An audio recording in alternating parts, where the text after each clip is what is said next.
जय हिंद। मैं हूं करण दानवीर और आप देख रहे हैं मेरा पॉडकास्ट दानवीर सिंह।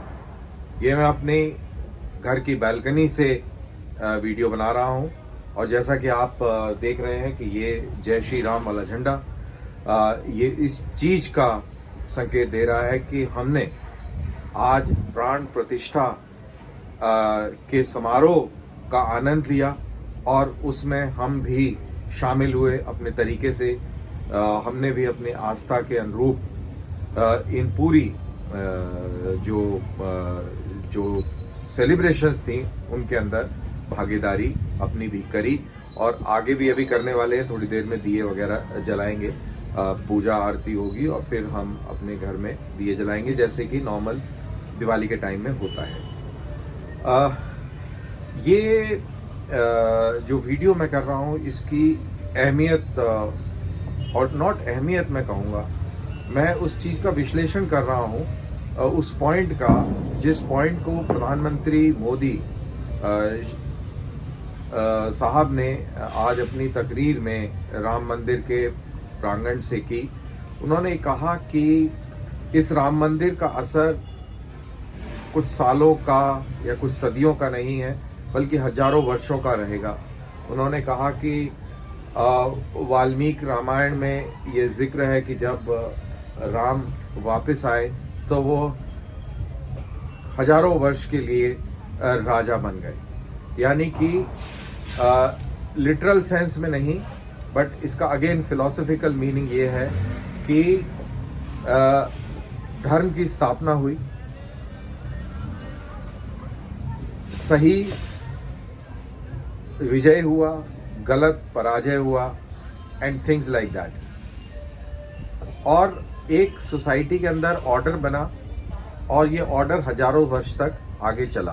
बीच में एक फेज आया हमारी हिस्ट्री में, हजारों साल की हमारी हिस्ट्री है, 800 साल का एक कालखंड रहा जिसमें बहुत कुछ हम लोगों ने देखा, हमारे पूर्वजों ने देखा। और मैं यहाँ पर ये बात कहूँगा कि मेरे ख्याल से पूरी दुनिया के अंदर ये आज की घटना एकमात्र मिसाल है जहाँ पर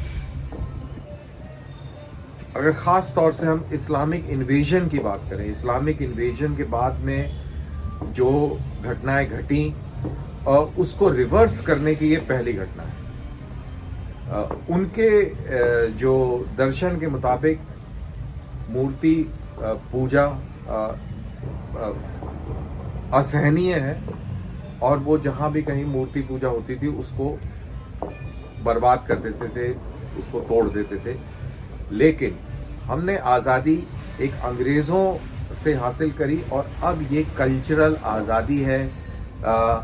अब आज के बाद से आप ये कह सकते हैं कि जो इस्लामिक इन्वेजन की जो आंधी थी उसको पूरी तरह रोक दिया गया है और रिवर्स की कार्रवाई शुरू हो गई है। यानी कि भारतवर्ष के अंदर अब कार्रवाई अपने आराध्यों के स्थानों को वापस लेने की शुरू हुई है और ये प्रक्रिया याद रहे बहुत धीरे धीरे होगी। सारे आराध्यों की के जो स्थान हैं वो कुछ ही वर्षों में वापस नहीं ले लिए जाएंगे। एक इसका भी जैसे हिंदू वे ऑफ इकोनॉमी है, इसी तरीके से Hindu way of doing things है। और Hindu way of doing things is धीरे धीरे आराम से वाद विवाद और इस तरीके से धीरे मतलब आर्ग्यूमेंट्स के हिसाब से, डिस्कशन के बेसिस पर और तरीके से ये हम लोग कार्रवाई करते हैं। ये ऐसा हमारा इतिहास रहा है और हम अब भी आगे की कार्रवाई भी इसी तरीके से करेंगे। तो ये एक बहुत इम्पॉर्टेंट सिग्निफिकेंस है। इस चीज़ का सिग्निफिकेंस ये भी है, ये भी हमें समझना चाहिए कि जो हिंदू कॉन्सेप्ट है और या जो सनातनी कॉन्सेप्ट है, जो भारतवर्ष का जो एब्रोजीनियल कॉन्सेप्ट है, वो कॉन्सेप्ट है सॉफ्ट पावर का। हम लोगों ने कभी भी किसी भी इलाके के ऊपर आक्रमण नहीं किया और आक्रमण करके उस पर कब्जा नहीं किया। हाल फिलहाल की अगर मैं आपको उदाहरण दूं तो 1971 का युद्ध था। हमने हमला जरूर किया, जो कि हमारी वैसे प्रवृत्ति नहीं है, लेकिन हम लोगों को बचाने के लिए हमने हमला किया, ह्यूमैनिटेरियन एस्पेक्ट से हमने हमला किया, लेकिन वहां पे कब्जा नहीं किया। उनको आज़ादी दिला के उनको स्थापित करके हम वापस आ गए। तो ये हमारा एक कैरेक्टर है। और जैसा मैंने कहा कि हमारा सॉफ्ट पावर का कैरेक्टर है।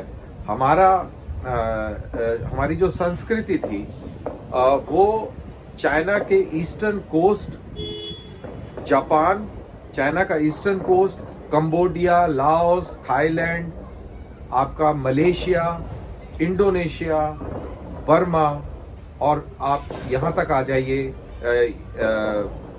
इस उपमहाद्वीप की बात करें तो श्रीलंका और मध्य पूर्व तक भी थे। तो ये हमारी सॉफ्ट पावर थी, जिसके अंदर हमारे मंदिरों के थ्रू एक स्टेटमेंट दिया जाता था। वो जो मंदिर वहाँ पे स्थापित होते थे वो ट्रेड का सेंटर होते थे, वो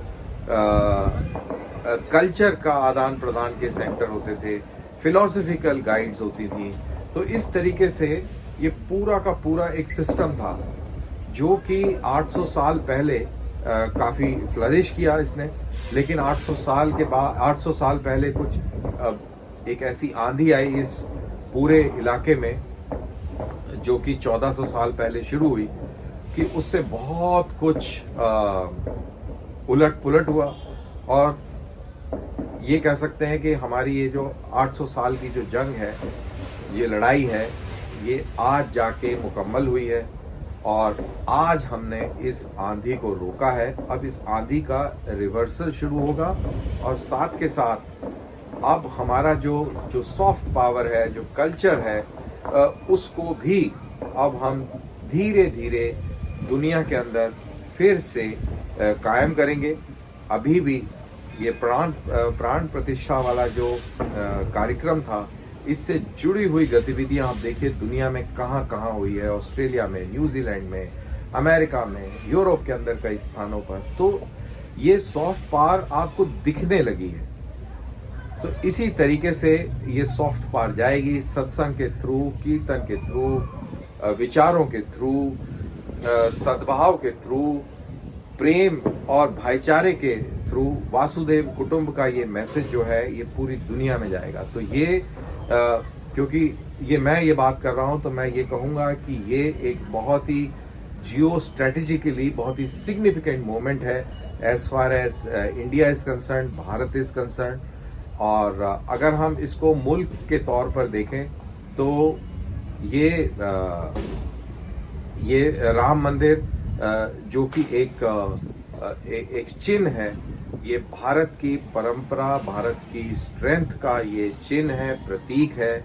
इसको आप फिलोसफिकली ले लीजिए, इसको आप रिलीजियसली ले लीजिए, इसको आप सोसाइटल पॉइंट ऑफ व्यू से सोशली ले लीजिए, जैसे भी आप देखना चाहें इसको देख सकते हैं। लेकिन इसका प्रभाव, जैसा प्रधानमंत्री ने कहा, इसका असर हजारों सालों तक देखने को मिलेगा। तो इसी के साथ मैं ये पॉडकास्ट को यहीं पर ही विराम देता हूँ। अगर आपको ये पसंद आए तो प्लीज़ शेयर कीजिए। और अभी समय हो रहा है, मंदिर की घंटियाँ बजनी शुरू हो गई हैं। हम भी अपनी पूजा करते हैं और दिए जलाते हैं। आप भी अपने घर में दिए जलाएं। जय श्री राम।